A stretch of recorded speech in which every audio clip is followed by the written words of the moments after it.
25 years ago today, one of the world's most pristine wildlife habitats was forever scarred by a horrific environmental disaster. On March 24th, 1989, the Exxon Valdez oil tanker slammed into a reef in southeast Alaska, ripping its hull open and pouring more than 11 million gallons of crude oil into the gorgeous seascape. Subsequently, there was a holocaust of birds and sea creatures which died excruciatingly painful deaths from being drowned out by over 1,000 miles of crude oil.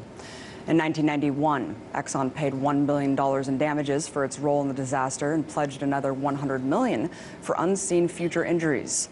However, Exxon has since refused to pay a penny more, despite pleas from President George W. Bush asking for at least $92 million additional dollars to fund the recovery efforts. And despite Exxon reps claiming that the sound is thriving and fully recovered, upon further investigation, the wildlife is still suffering detrimental effects from the lingering pollution, and oil still plagues the sea and the shores. According to the Telegraph, quote, federal scientists estimate that between 16,000 and 21,000 gallons of oil from the spill lingers on beaches and 450 miles away, some of it no more biodegraded than it was at the time of the disaster. Furthermore, long-term studies of animals and habitats affected show that less than half have recuperated, signaling that the ecosystem might never, ever fully recover. Here's environmental advocacy group Sierra Club discussing the 25th anniversary of Exxon Valdez and what its lingering impacts can teach us about the risks of future oil drilling endeavors. The images that everybody saw that year were spectacularly horrible, with the otters dying and birds dying. The acute mortality was spectacular. But 25 years later, what we have learned is that the injury persists. There will never be full recovery from the Exxon Valdez oil spill, period. This has to be figured into our risk calculus about oil development, drilling, transportation, pipelines, shipping, anywhere and everywhere. We have to simply be honest about what the potential risks are. 25 years later, the horrors remain and the world still remembers Exxon as the notorious culprit, along with the drunk captain of the oil tanker responsible for its crashing. But according to a new report on Truth Dig by investigative journalists and one of the lead investigators for the Exxon Valdez legal team, Greg Palast, there's another hidden culprit behind the spill. British Petroleum, otherwise known as BP. Yes, the same oil corporation that was responsible for the Deepwater Horizon explosion and subsequent dumping of 210 million gallons of crude oil into the Gulf of Mexico in 2010. So, here to break down the effects of Exxon Valdez and BP's unaccountability for two of the biggest oil disasters in history, Greg Palast, always a pleasure to have you on. Glad to be with you, Abby. Greg, before we get into BP's role in all of this, I wanted to read you a statement by Richard Keel, a senior media relations advisor at ExxonMobil, who said, quote, the overwhelming consensus of peer-reviewed scientific papers is that Prince William Sound has recovered and the ecosystem is healthy and thriving. Greg, what's your response? I'll tell you what, why doesn't he get on a plane with me? I just went up there with cameraman Rick Rowley, and if you go to gregpalast.com, you'll see it. You stick your hand in the gravel at Knight Island. This is 25 years after the Exxon Valdez spill. And I did this with a glove on, and you come up with crude. It smells like a rotten gas station. The oil's all over the place. When there's a storm, the sheens come out. The seals are still going blind from that stuff, the ones that return. The birds still get caught and they die. The natives who live there and are supposed to live, and they used to live off the razor clams and the wildlife there, now they're bringing in canned food. In fact, Exxon was very kind. They brought them seal food, which was meant for, in cans meant for zoos. Oh, and so, it's still there. The damage is still there. The damage to the wildlife is still there. The oil's still in those rivulets in the islands all throughout the Prince William Sound. And just like it is in the Gulf, they've already declared the Gulf that nature's taking care of everything. That nature's just a happy toilet, and you just poop in it, you flush it, and it's gone. That's just not how it works. I can't help but think if these peer-reviewed scientific studies were paid for by Exxon Valdez, we know how they like to do that. Greg, actually, they are. Yeah, well, there you go. Yeah, just what's happened is that BP and Exxon created these funds, and they have a tremendous control over who does these so-called peer-reviewed studies. Who are the peers? I can tell you that the former chairman of the biology department at the University of Alaska, Rick Steiner, who is the top oil pollution expert on the planet, has said the damage is still there. I was with him. I talked to him about it. And because he's insisted that the damage is still there, and he picks it up in his hand and shows it to you, and he says, will be here another 40 years. Because he said that publicly, he got fired. He lost his job as the chairman of the biology department in Alaska. So let's get to the heart of this really quick, Greg. How does BP fit into the Exxon Valdez disaster? Because obviously people only correlate Exxon to the spill.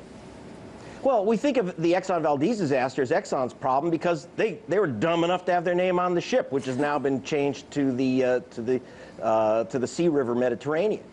But BP, and I was the chief investigator of fraud charges then for the people that owned the shoreline.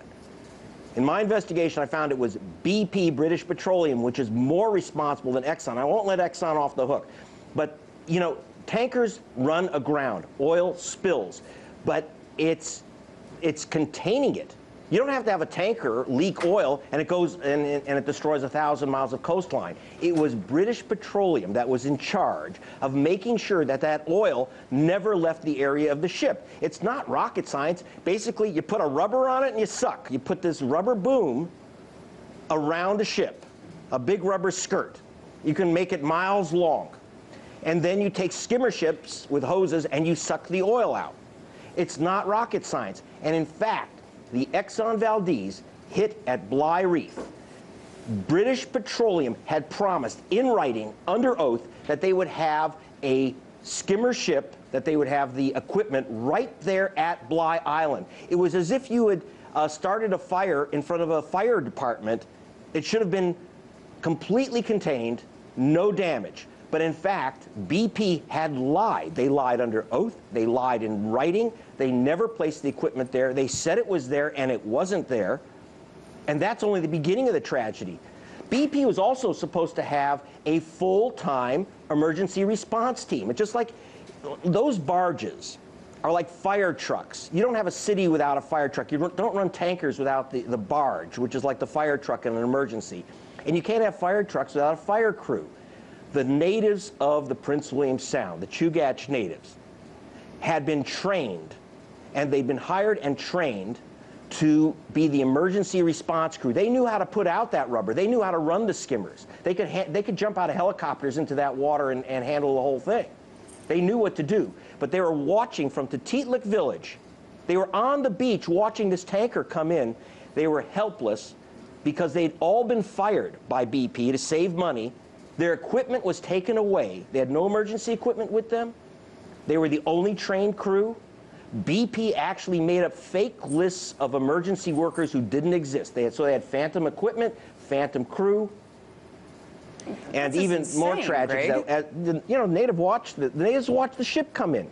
So you're saying on paper, you know, they had all of these things that they were supposed to do legally. They evaded all of them just to save money. Great. It seems like these people were blocked and thwarted in every way to pursue adequate cleanup efforts, including threats, phone tapping, and bribery. Can you expand on some of the dirtiest of the tricks BP used during the time to stifle the narrative?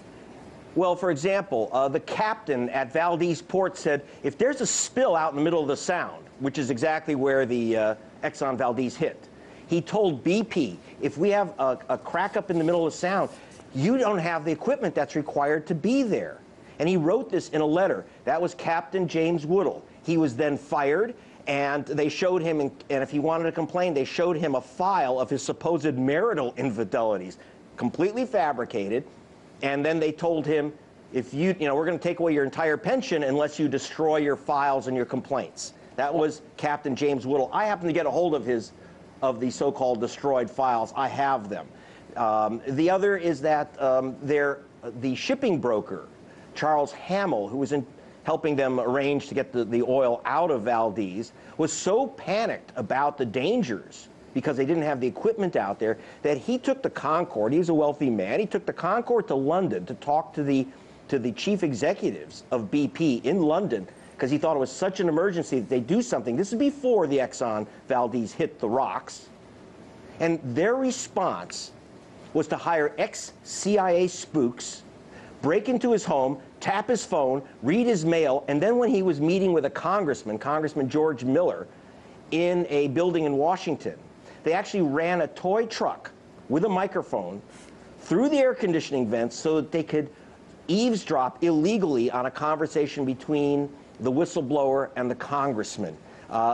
Unfortunately for them, they also were eavesdropping on a team of Navy SEALs that then arrested these guys. Greg, this is outrageous. I mean, we know now BP's hiring trolls online to threaten and harass its critics of the Deepwater Horizon oil spill. But I mean, why would they go through such great lengths instead of just adequately cleaning up the spill? I mean, it seems like it would backfire ultimately, but of course, no one's talking about it, as we know today.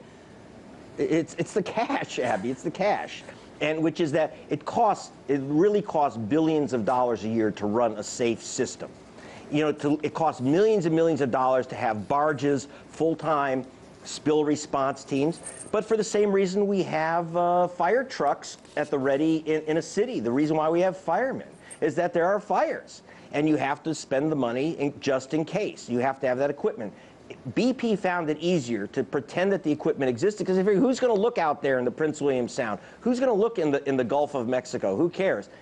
So I have to tell you, when I looked at the Deepwater Horizon blowing up, and I watched those flames coming out of that rig, and there's all these fire ships spritzing water on an oil fire, I said, where's the containment boom?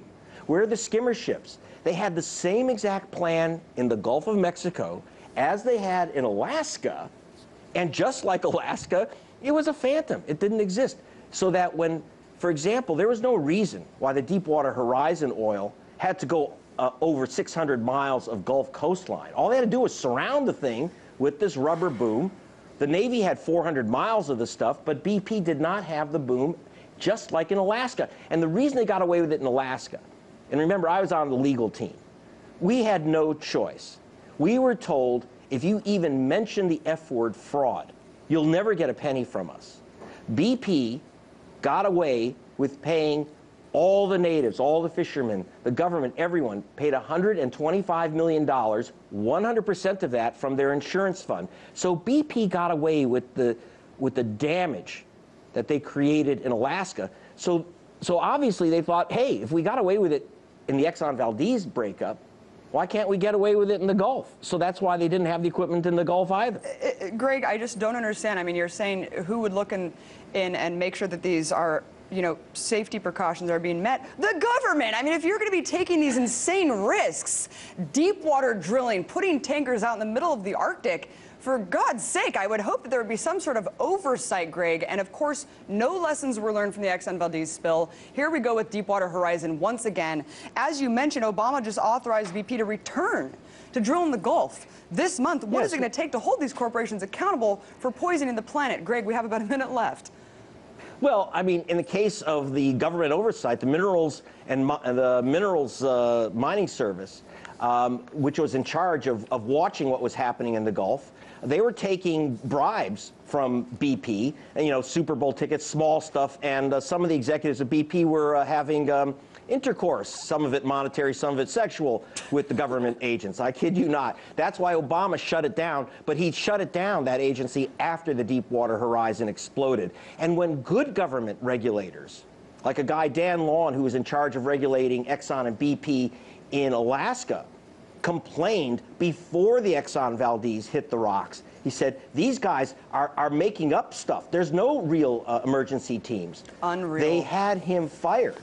Unreal, Greg. Thank you for bringing the culprits out of the shadows into the light. Time to hold these people accountable for their crimes. Greg Palast, everyone check out your new report. Excellent work. Thank you so much for coming on.